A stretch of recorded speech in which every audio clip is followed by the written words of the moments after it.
Evoé, amigas e amigos, estamos aqui hoje para conversar sobre a bruxa e sua identidade, um assunto crucial para os nossos tempos, os tempos contemporâneos que vivemos.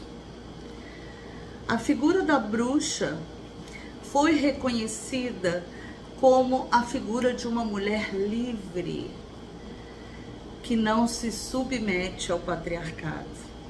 E por isso ela foi adotada pelos diversos movimentos feministas ao redor do mundo que lutam pela liberdade da mulher e das minorias.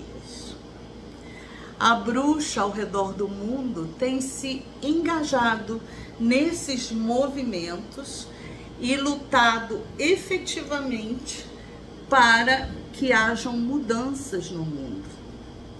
E isto é fantástico. Eu considero as bruxas exemplos das mulheres telemitas, das mulheres que empunham suas espadas ou suas vassouras e lutam por liberdade, pela afirmação de suas vontades. Como todos já sabem, eu sou bruxa hecatiana e me afirmo abertamente como tal, porque eu tenho extremo orgulho de estar hoje nessa comunidade de bruxas maravilhosas, que é a Escola de Mistérios para Mulheres, dirigida pela minha mestra Silvia Menin, uma mulher maravilhosa. Então, hoje nós vamos conversar sobre essa identidade da bruxa, né? O que é a bruxa? Eu vou me basear muito no livro Caliban e a Bruxa, de Silvia Federici, que é uma filósofa que está fazendo um trabalho maravilhoso de resgate das origens do patriarcado e como esse patriarcado tentou destruir a mulher. Tentou, mas nós estamos aqui. Então, ela nos diz o seguinte, que durante o feudalismo havia um regime social comunitário. Então, as terras, elas não eram cercadas, elas pertenciam a todos, não havia propriedade privada, e os camponeses podiam plantar em qualquer lugar. Também as mulheres viviam sob um regime comunitário, elas e os homens trabalhando em harmonia e fraternidade juntos e criando seus filhos juntos. As próprias camponesas faziam os partos das crianças umas das outras. E eram essas próprias camponesas, que eram as curandeiras, curavam os camponeses, seus maridos e amigos, suas filhas, suas mães. Conheciam muito da ciência das ervas e curavam, inclusive, seus senhores e suas senhoras, né, os senhores feudais. Então, quando chega lá para o século XVI e XVII, né, a Europa começa a enfrentar vários problemas. Veio a peste bubônica, que dizimou a população. Vieram guerras que dizimaram a maioria da população, homens e mulheres e crianças. E houveram vários eventos que criaram uma crise demográfica e uma crise econômica. E essa crise econômica, que os senhores das ricos, né, da região, e especialmente a burguesia em ascensão, reconheceu como um perigo para os seus cofres. Ou seja, o lucro dos senhores, né, das elites da época, começaram a diminuir. Por quê? Não havia mão de obra para trabalhar os campos, né, e não havia dinheiro para fazer as produções, né, de terra. Surge então o início do capitalismo. E com o início do capitalismo começa então o início do patriarcado. E por que ela fala isso? Porque haviam algumas coisas que essa elite econômica pensou como solução para a diminuição de seus cofres. E qual era essa coisa? Primeiro, aumentar o número da população para ter mais mão de obra para cultivar os campos. Ali começa já o início da elaboração do proletariado.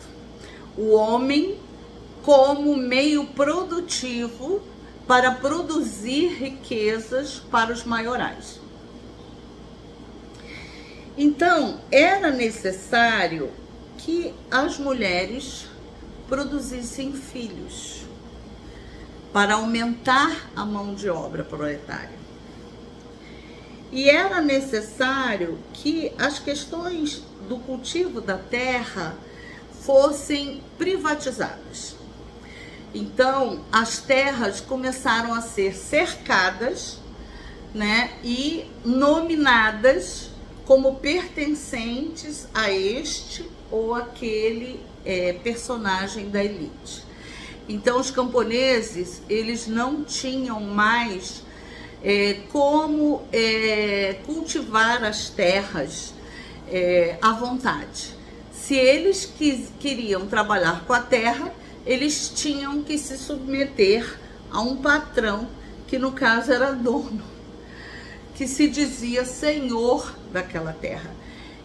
Submeter sua mão de obra àquilo e receber uma percentagem muito pequena daquele lucro, que era então distribuído em forma de comida. Então, se o camponês quisesse sobreviver, ele teria que se sujeitar ao poder da elite e se sujeitar a receber aquilo que a elite quisesse pagar.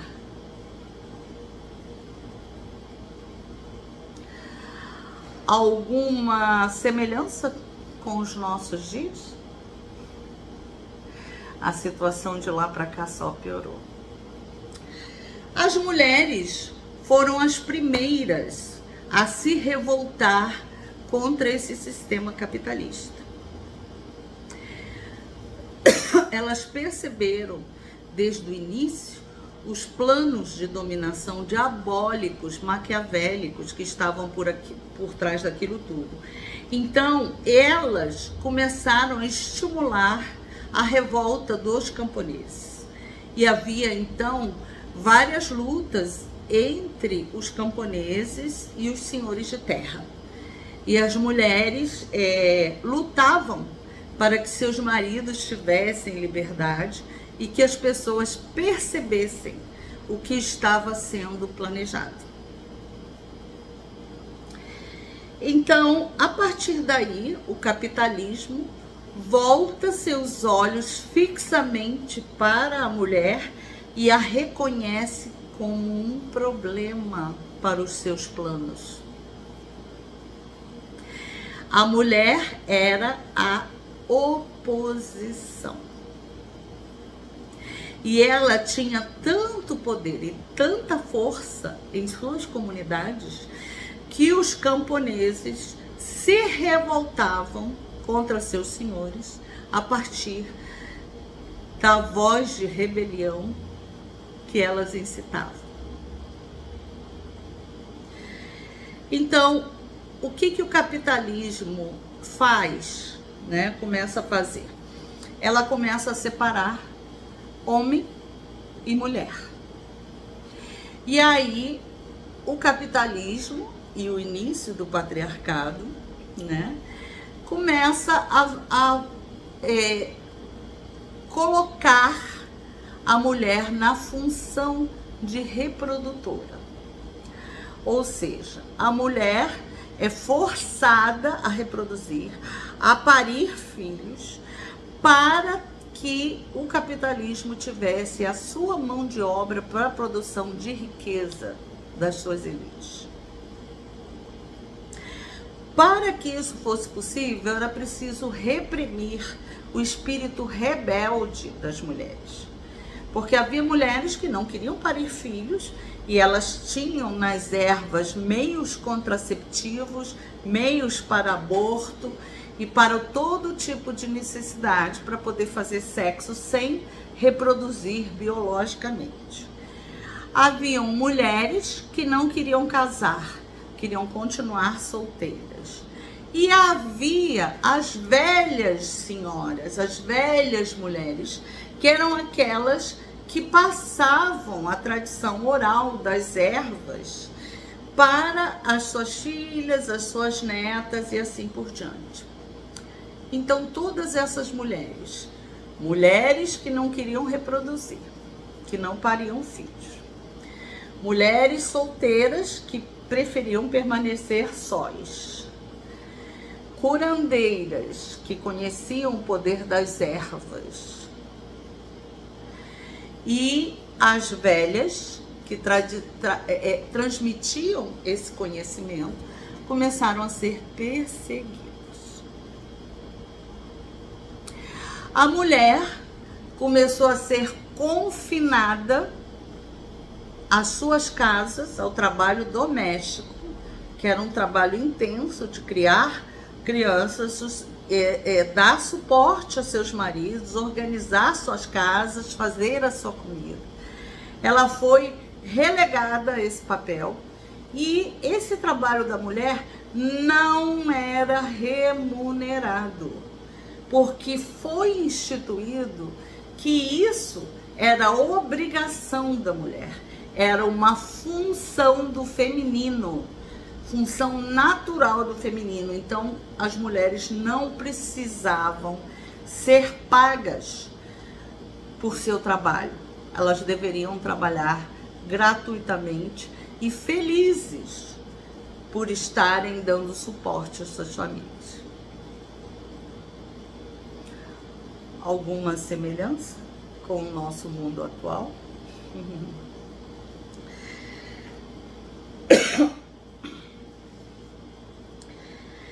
Então, como a mulher ainda assim, ela não se submetia e ainda assim ela continuava na sua rebeldia, incentivando movimentos de revolta e sendo seguida pelos camponeses como líder, eles então começaram o que hoje a gente sabe que é a caça às bruxas.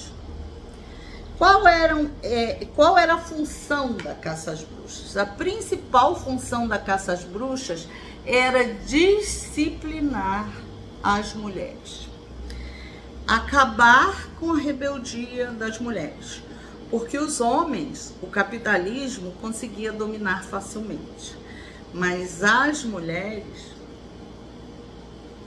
não se submetem. O espírito de rebeldia está nelas. E uma outra coisa que eles fizeram eles perceberam onde estava a sede do poder das mulheres. E a sede do poder das mulheres estava em seus próprios corpos.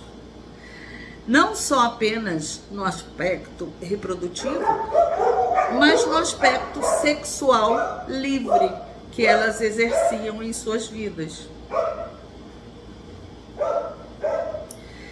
Então, o capitalismo começou a focar na repressão do corpo e domínio do corpo da mulher. A mulher servia para reproduzir, produzir mão de obra, multiplicar a mão de obra para os ricos. E seu corpo e sua sexualidade deveriam ser reprimidos. O único direito da mulher era reproduzir e trabalhar de graça para sustentar a estrutura familiar do trabalhador.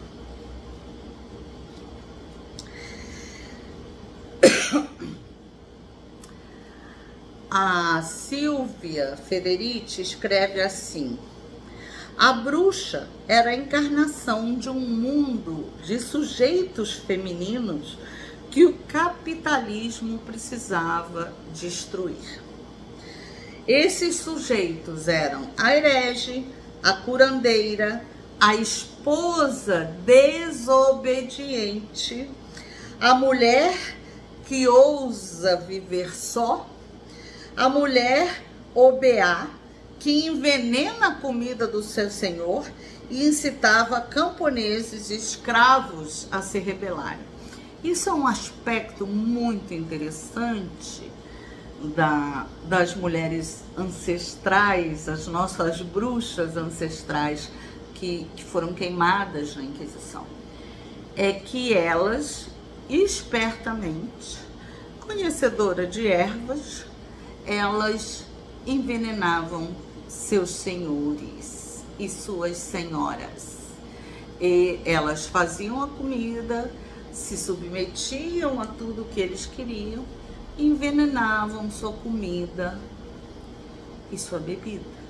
Eles adoeciam, não havia médicos, só elas como curandeiras, e elas mesmas eram chamadas para tratar daquela doença do seu senhor.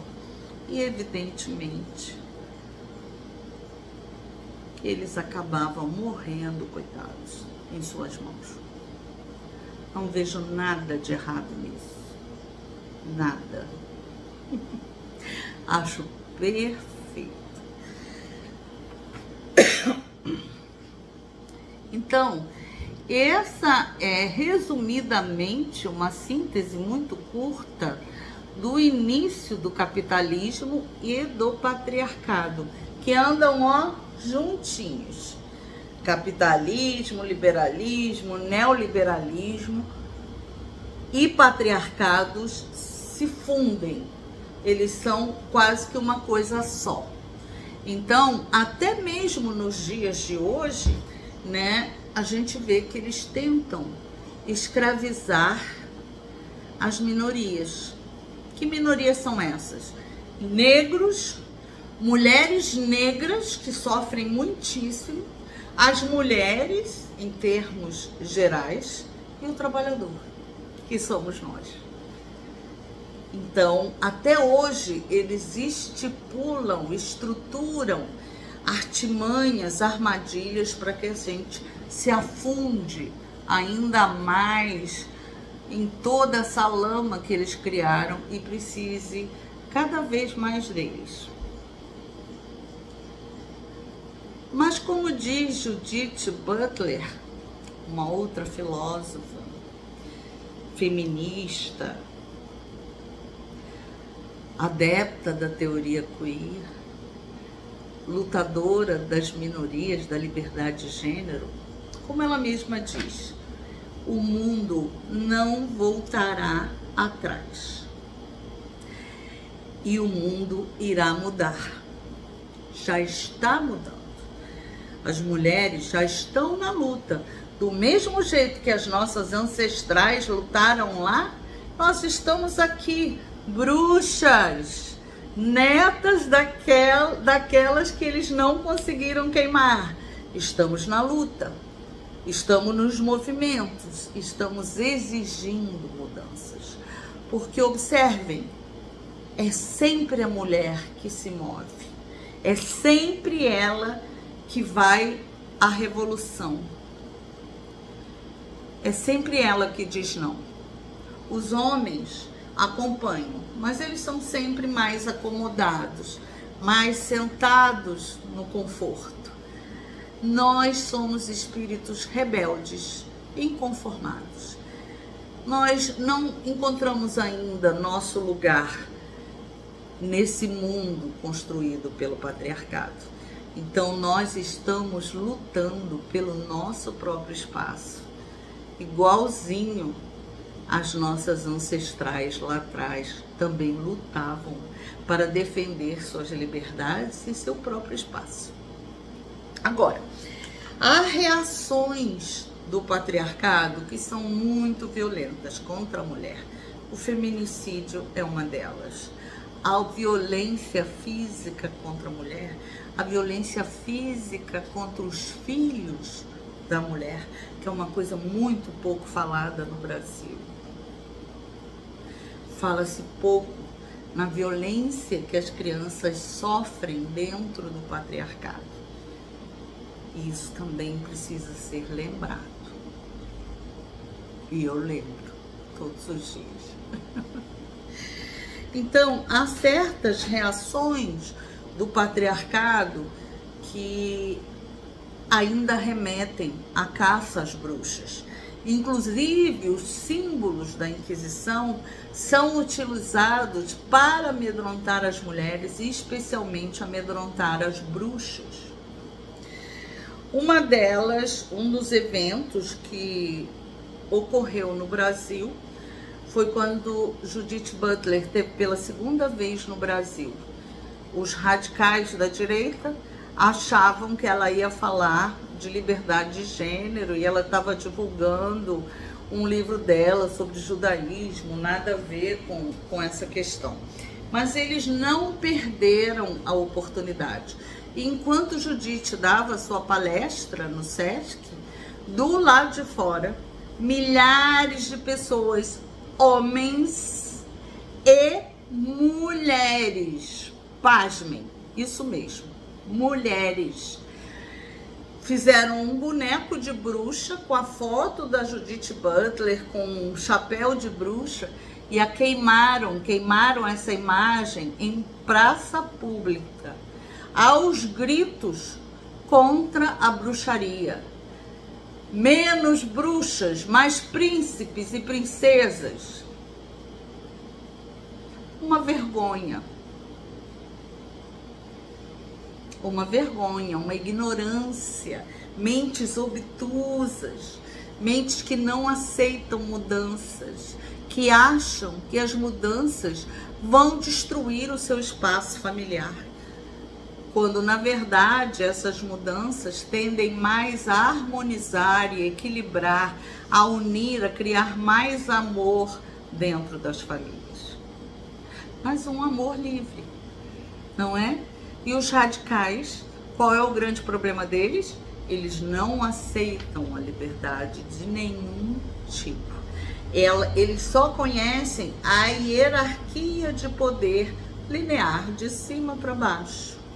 Eles não conhecem o horizontal, o reconhecimento do outro, a aceitação da individualidade do outro e da liberdade do outro, mesmo que seja filho, de escolher seu próprio caminho e seu próprio modo de se manifestar na vida.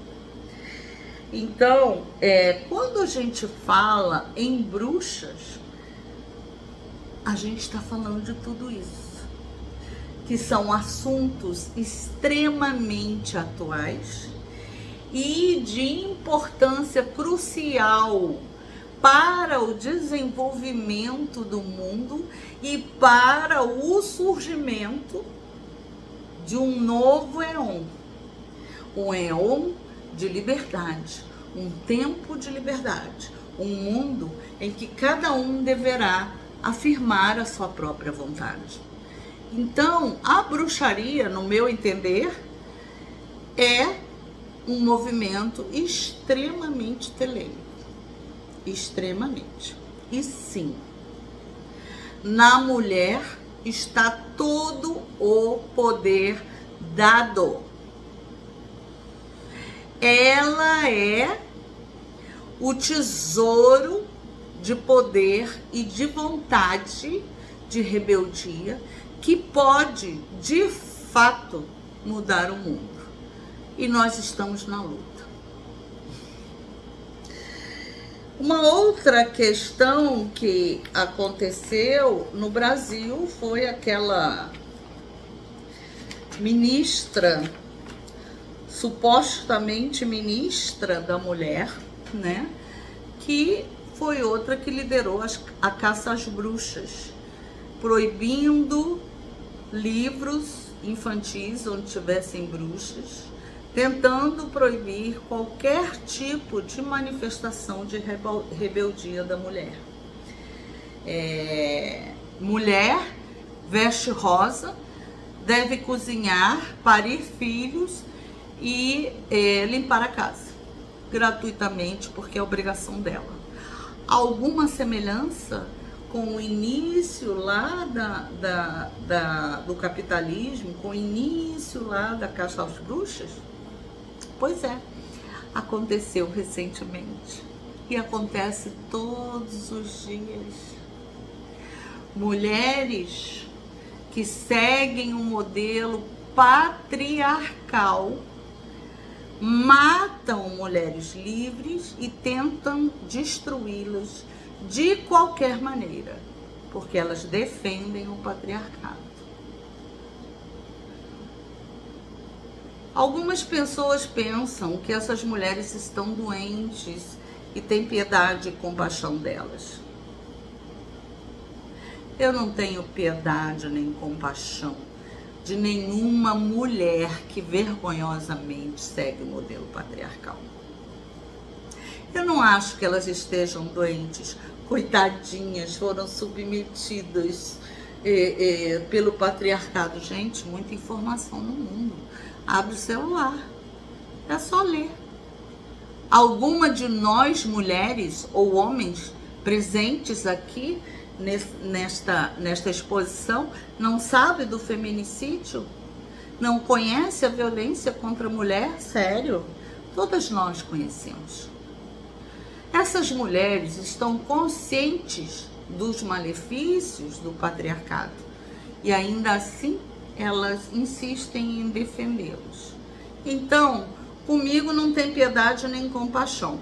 Cruzou o meu caminho, tentou me prejudicar, meu bem, desculpe, a sua consciência vai descer em você e no seu corpo feito um raio, vum, rapidinho. Você vai se tornar consciente do que é uma mulher livre. Eu não tenho piedade nenhuma. Nenhuma. Muito pelo contrário, eu sinto vergonha dessas mulheres. Elas me envergonham.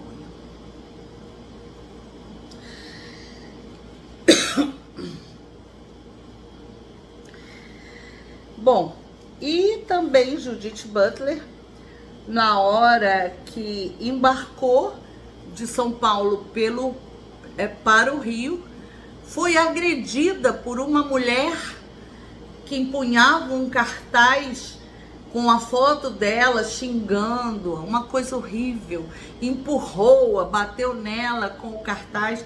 Uma mulher, não, querida, não vai rolar comigo. E uma coisa bem recente que também remete à caça às bruxas em nosso país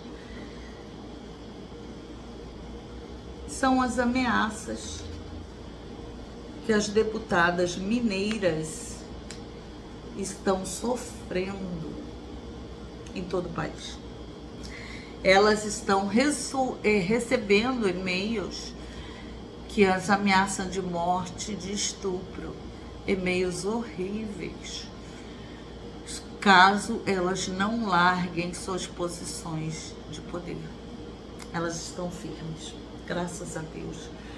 Eu estou aqui com as minhas bruxarias, defendendo a vontade delas, porque para mim é assim, uma mulher está sendo ameaçada, eu me sinto ameaçada. Uma mulher está sendo violentada, eu estou sendo violentada como mulher. Então eu tenho que reagir, eu tenho que protestar, eu tenho que estar na luta. E eu tenho que estar na bruxaria sim, com minha Hecate, defendendo essas mulheres. Então, no nosso país, no Brasil, infelizmente, a caça às bruxas ainda é uma realidade. Os filhos das bruxas sofrem discriminação no colégio. Que absurdo. Crianças. As próprias bruxas são discriminadas em outros movimentos ocultistas. Que coisa horrível. Que coisa absurda. Não tem nem palavras para definir isso. Movimentos ocultistas, movimentos espiritualistas, movimentos que se consideram da alta magia, agindo dessa maneira. Não dá, né, pessoal? Porque entendam uma coisa, a palavra tem que corresponder à ação, não é? Se você se afirma como tal verbalmente, você tem a obrigação de se afirmar como tal corporalmente. Ou seja, a sua ação e a sua atitude tem que corresponder à sua palavra. E ponto. Não há discussão sobre isso. Que eu estou de olho.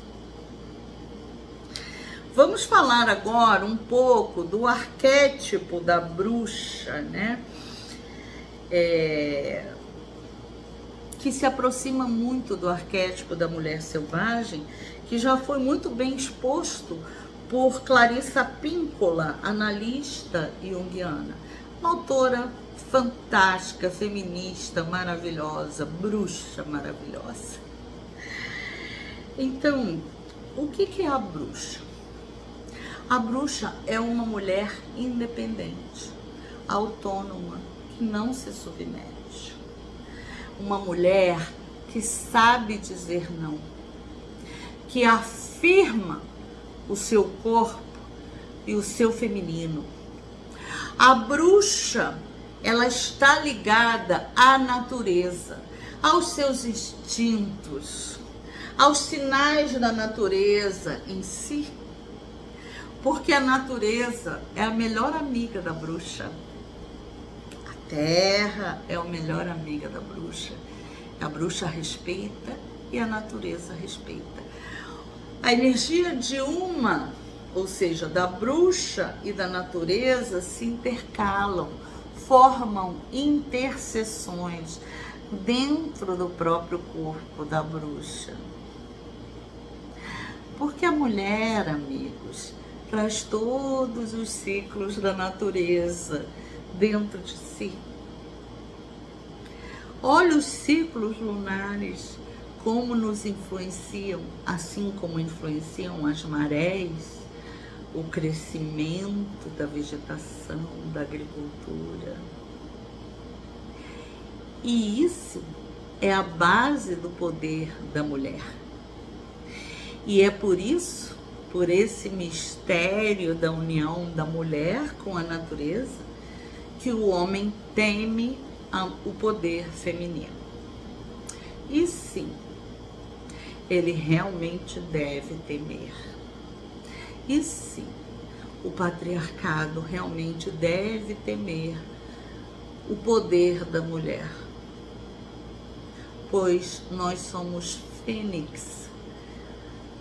A natureza nos faz renascer e ressurgir perpetuamente. Perpetuamente. Então, sim, tremam, porque as mulheres estão presentes. E mais do que isso, as mulheres livres estão cada vez mais presentes. E seu nome é bruxa. Identidade bruxa.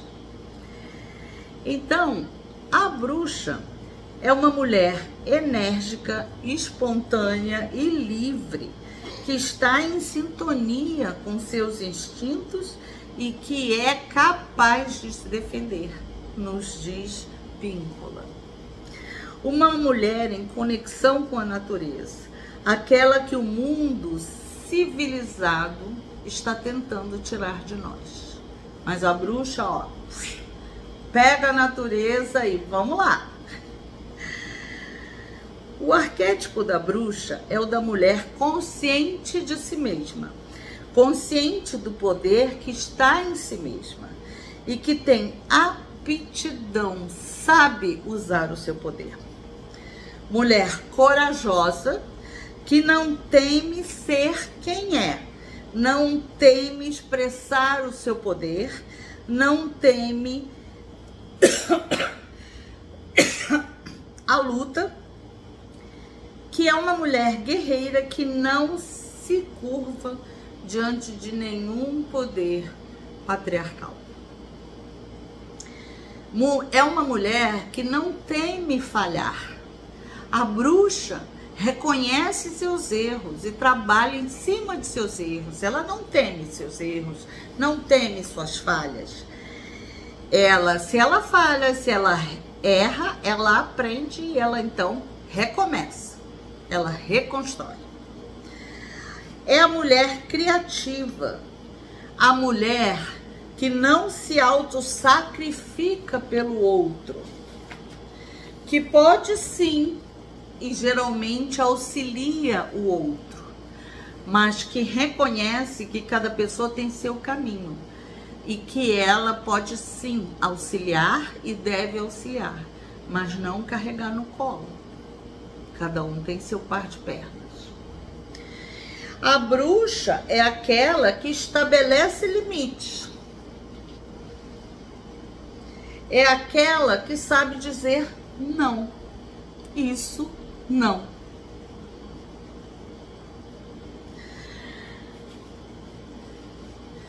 São mulheres que integram sua intuição ao seu poder cotidiano. Mulheres que correm com lobos, como nos diz Píncola, e aceitam sua natureza selvagem.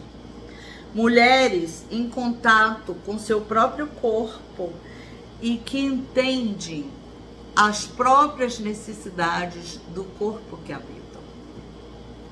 Dialogam com os espaços dentro do seu próprio corpo. São as mulheres que formam teias, redes de apoio com outras mulheres, resgatando a cultura comunitária do matriarcado.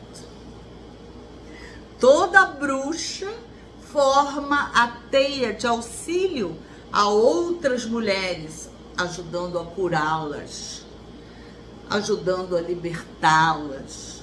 As bruxas, independente de qual linha, elas são poderosas formadoras de teia, de rede de apoio para mulheres. E não há nada mais maravilhoso do que ser curada por uma mulher. Porque o homem não entende e jamais entenderá a essência da mulher. Não é que ele não possa, não é que ele não queira, é que ele não pode, é uma impossibilidade dele. A consciência dele não teve a experiência de ser mulher, então ele não alcança aquilo. Ele pode até querer, mas ele não vai conseguir. As bruxas são mulheres que compreendem que não precisam e não devem corresponder às expectativas e exigências do outro. São mulheres que não são complacentes, pois elas não burlam as suas próprias vontades. Elas veem as suas vontades claramente. E elas não vão abdicar delas por nenhum outro favor que alguém possa lhes oferecer.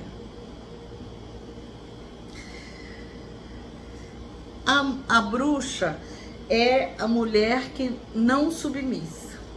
É o arquétipo fundamental, essencial da individuação do feminino.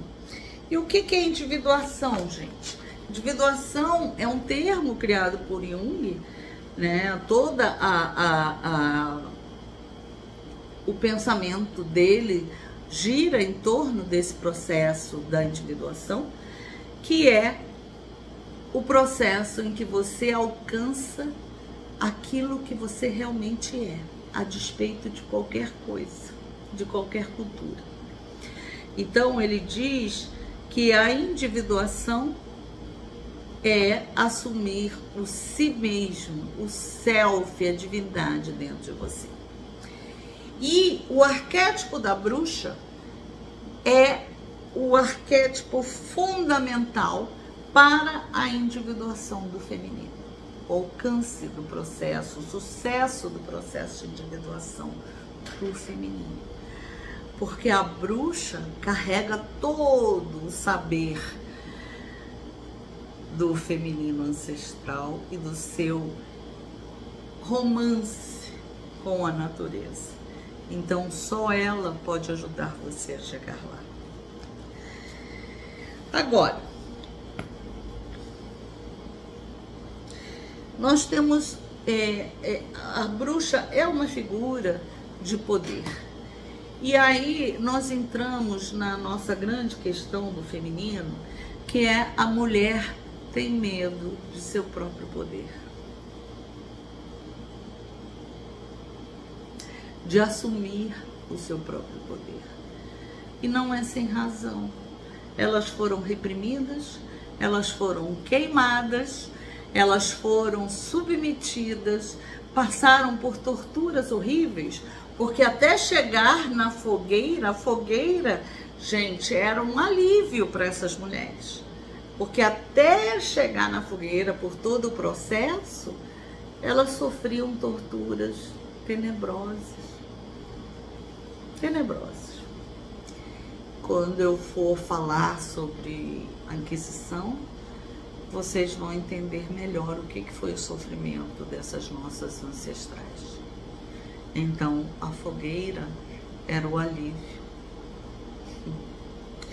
Então, é evidente que nós, mulheres, tendo sido suprimidas, reprimidas, anuladas por todas essas punições e castigos que visavam que a gente recusasse o nosso próprio poder, abdicasse dele, é evidente que hoje em dia a mulher contemporânea ainda tem medo de seu próprio poder. Eu vou contar uma história a vocês da minha vida pessoal para vocês entenderem como é que acontece. Eu fui uma criança que fui abusada sexualmente muito cedo na minha vida. E fui salva finalmente do abuso por uma enfermeira que tinha 80 anos, a Rafita, e que era uma pessoa que me amava muito e me protegia muito. Então, eu fui resgatada daquela violência e fui levada até meus pais. Ela contou aos meus pais o que tinha acontecido e que era necessário me proteger, porque eu era uma criança, não sei mais o quê. Só que meus pais, eles são uma família tenebrosa do patriarcado. Raramente encontro famílias tão rigorosamente patriarcais quanto a minha. E o que eles fizeram? Eles me acusaram, eu criança, tão novinha, antes dos 4 anos de idade. Eles me acusaram como tendo sido a culpa minha e que a minha beleza era o mal e devia ser reprimida. Então, a partir daquele momento, eu passei a ficar trancada em casa. Passei a minha adolescência inteira trancada, porque eu florescia, eu fui uma jovem muito bela, muito inteligente, muito simpática, tinha um magnetismo enorme. Então, eu florescia. Conforme ia me tornando mulher, o florescimento era inevitável. O que meus pais faziam? Me trancavam dentro de casa, para que eu não pudesse induzir os homens ao pecado. Era assim. Então, o que aconteceu? Eu cresci com uma grande vergonha da minha beleza. Eu tinha medo do meu poder de atração, porque ele era um mal, ele só trazia problemas, era horrível. Então eu tinha um grande problema com essa questão da beleza, com Vênus, com Afrodite. E um dia eu resolvi invocar Afrodite, né, para trabalhar essa questão.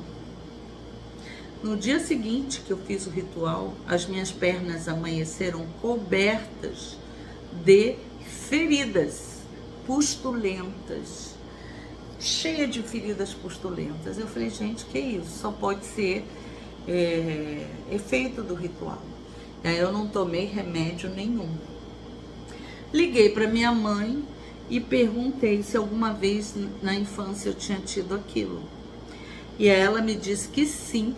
Foi um momento em que eu fugi de casa, a polícia me trouxe de volta e meu pai me deu uma surra de cinto horrorosa, que eu fiquei toda marcada e as minhas pernas se encheram de pústulas. Então, olha aí o reflexo da alma no nosso corpo físico.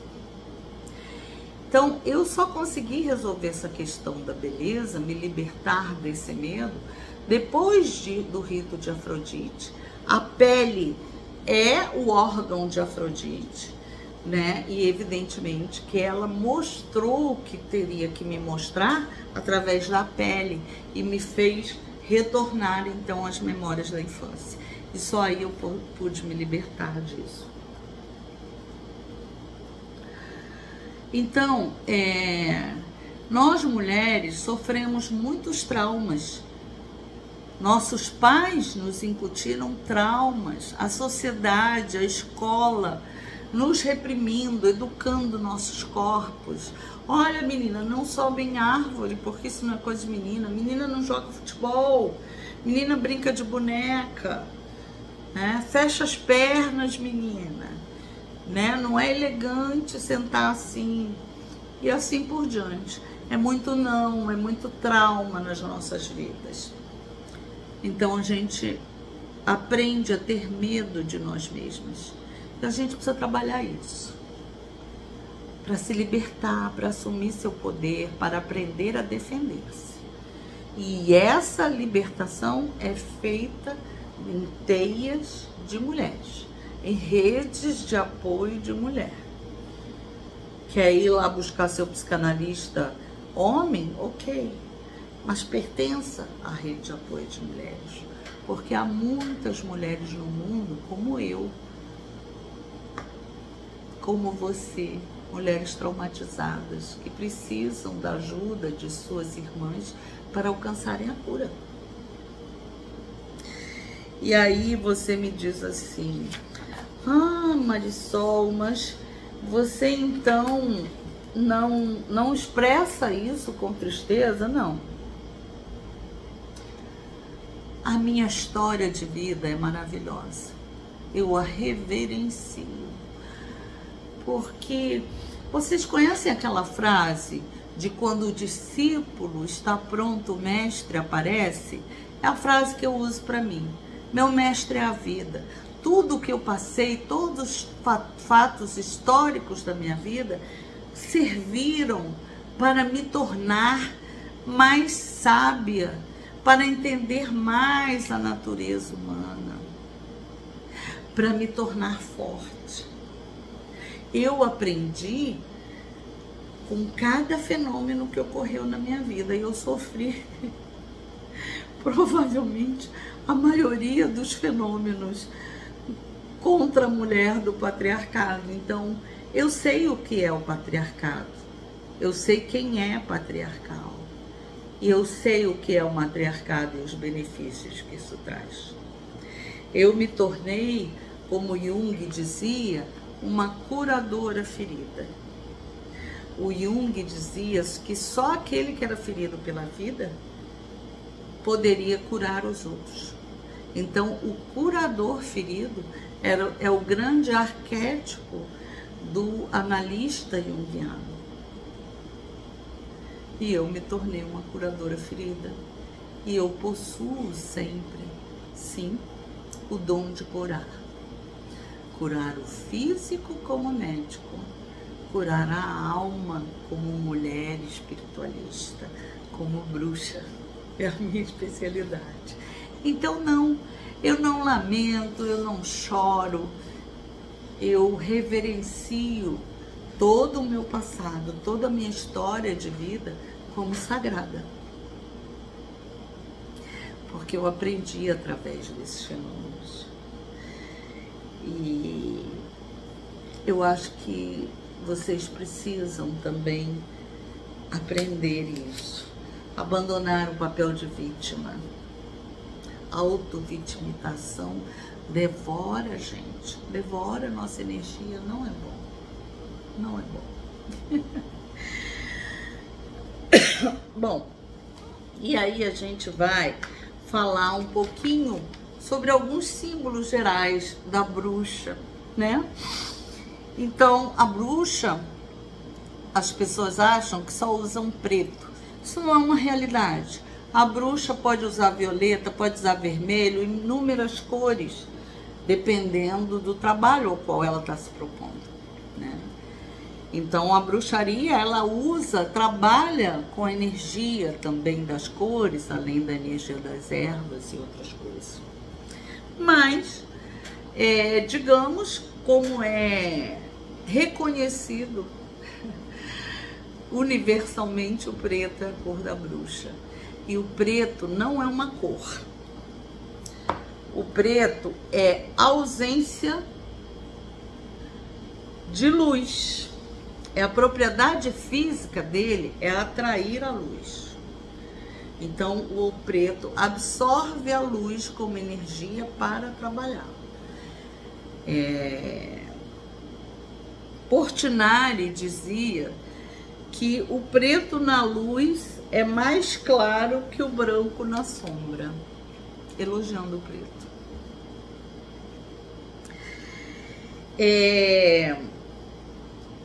Esse preto da roupa da bruxa, enquanto propriedade física de absorver a luz, remete muito à lua. Porque a lua absorve os raios solares e os transmite para iluminar a terra durante os períodos escuros. Olha que lindo. E a bruxa também é assim. Durante os períodos de escuridão, de nigredo alquímico das nossas almas, e todos nós passamos por isso, é a bruxa que vai lá iluminar. É Hécate, com suas tochas, ilumina. Então, é a bruxa que muitas vezes ajuda a outra mulher, né? Isso está representado na sua roupa negra. Também esse negro, ele é ausência de símbolos, é o nada, a partir do qual tudo pode surgir. E essa é a magia da bruxa. Ela parte do vazio para o preenchimento. Ela está sempre preenchendo, ela está sempre reproduzindo, usando sua energia e a própria natureza para produzir efeitos. Então, esse negro da roupa da bruxa, ele é muito, muito interessante. E temos ainda uma questão da individuação nesse preto que a bruxa usa. Porque para que você alcançar a individuação, é necessário que você passe pela nigredo alquímica, lá onde tem a nossa matéria-prima, que a gente vai trabalhar para transformar na pedra filosofal. Então, esse preto da roupa da bruxa simboliza o poder de criação e o poder de transformar aquilo que já está criado. É maravilhoso. é o infinito. O espaço vazio, o céu noturno, estrelado, estrelas tão distantes que não se pode ver a luz ainda.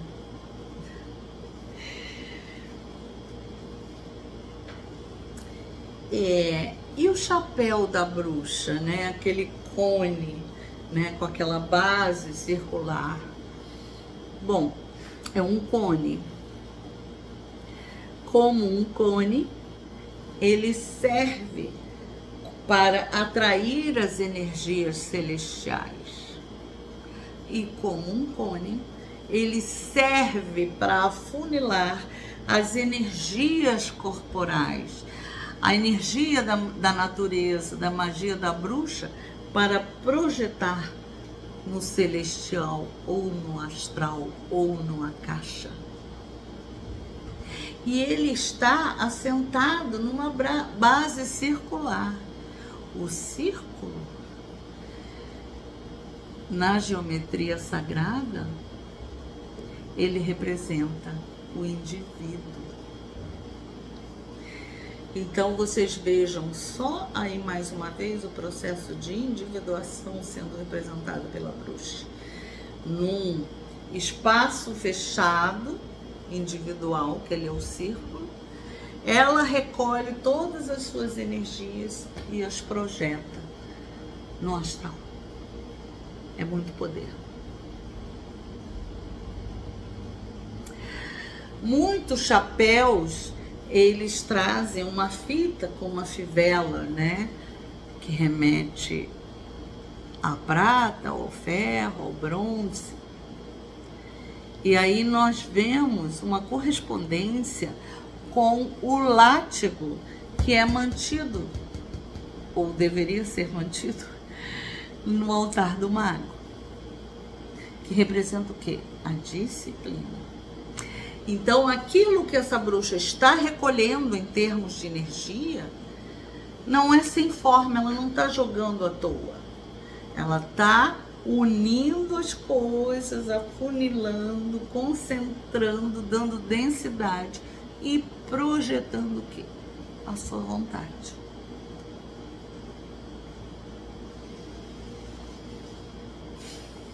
Muito bom. Uma outra representação desse chapéu, que remete a tudo que eu já falei, é o Sahasrara, né? O Sahasrara está em atividade na bruxa, recolhendo toda a energia dos outros chakras e indo em direção ao divino.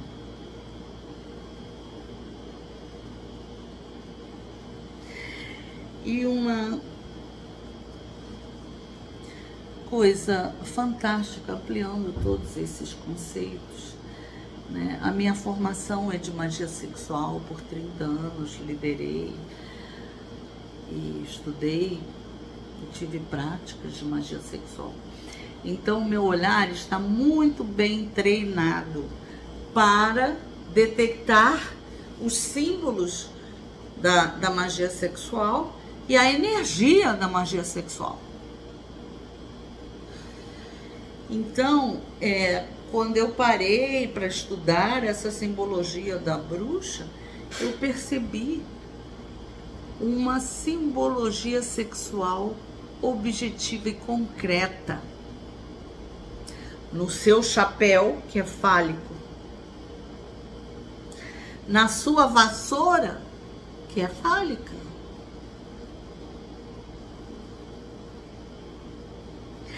Então, vocês vejam, a bruxa, ela monta na vassoura. Ela monta a energia fálica.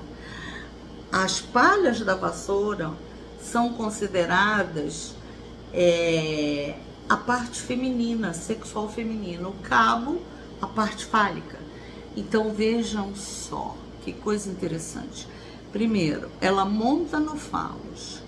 Segundo, quem dá propulsão a essa magia sexual que ela está fazendo é o feminino, está lá na palha da vassoura. Então, é o feminino no controle da energia sexual. O que significa que não necessariamente ela precisa fazer o ato sexual para trabalhar com magia sexual. Isso é uma coisa muito interessante da gente ver, porque quando eu observei isso tudo e os trabalhos, eu falei assim, mas onde está o onfalos? Onfalos é uma pedra que os nossos ancestrais usavam, que eles diziam que era o umbigo do mundo. Onfalos significa umbigo. E esse onfalos é um útero cósmico. Ele é representante da energia que produz absolutamente tudo no universo. Então, quando a gente faz magia sexual, o pênis e a vagina são apenas símbolos. Mas, se o casal que está fazendo magia, ou a pessoa que está fazendo magia, não atinge o onfalos, nada acontece.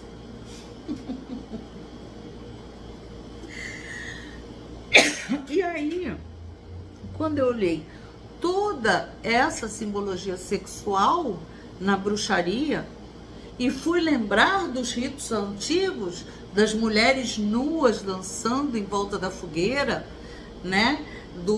Dos ritos de união da mulher, da bruxa com o deus cornudo e muitas outras coisas, eu comecei a falar, peraí, alô Marisol, você está como bruxa no seu ambiente natural. É magia sexual, sim senhor. Energia sexual na cabeça. E aí eu me perguntei, mas onde está o onfalos? Onde está a fonte dessa energia? E aí, através de uma pequena pesquisa, eu fui ver, eu encontrei a informação na biblioteca de Oxford, dos clássicos, e eu encontrei a seguinte informação, porque até então, onfalos, né, era ligado a Apolo, oráculo de Delfos e tal, e aí eu encontrei a seguinte informação, que na verdade o onfalos está ligado às deusas quitônicas pré-gregas. O onfalos foi levado até Apolo, mas ele não pertence a Apolo, nem às pitonisas apolíneas. Ele é um artefato, um símbolo das deusas quitônicas. Que deusas quitônicas são essas? Hécate, Sekhmet, Ísis, tantas outras. Erestical. Então, essas são deusas de poder, porque elas trabalham ligadas ao onfalos. E o que é o onfalos? É o centro cósmico da criação, da ligação entre os mundos humano, o mundo dos mortos e o mundo divino. E a tradição da bruxaria trabalha com isso tudo, acrescenta os demônios. Então, quando eu vi isso, eu falei, gente, é aí. Como eu sou bruxa e catiana, eu falei, Hécate é o próprio onfalos. Ela tá ali no onfalos. Por isso que quando eu faço uma magia com Hécate, é papum. É tão forte a magia de Hécate, que meu marido, que não é bruxo, não é magista, não é nada, ele fala, Hécate funciona. Eu acredito em Hécate porque ela realmente é papum, ela funciona. E por que ela funciona? Né? Hécate é a senhora do onfalos. Então, todas as bruxas hecatianas têm o poder em suas mãos da magia sexual. Elas só precisam ficar conscientes disso. E se depender de mim, queridas e queridos, toda bruxa vai ficar consciente de seu poder e da sua capacidade de realizar magia sexual. E é isso. Vamos encerrar o vídeo.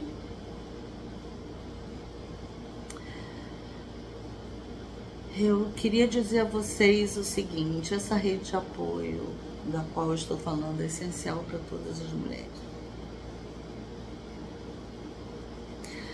Quando eu entrei na escola de mistérios da Silvia, eu tive a grata surpresa de ser muito bem acolhida, de ser acolhida com carinho, com amor, com fraternidade. E eu fiquei extremamente surpresa, porque foi a primeira vez na minha vida que eu entrei no grupo e fui acolhida desse modo. E aí é que eu fui perceber a importância da rede de apoio do feminino, que o meu marido, que é feminista, já tinha me alertado sobre isso, mas eu não tinha dado muita importância. Eu só vinha dar a importância quando eu experimentei essa fraternidade entre as mulheres, essa energia comunitária de cura, de acolhimento, de amor.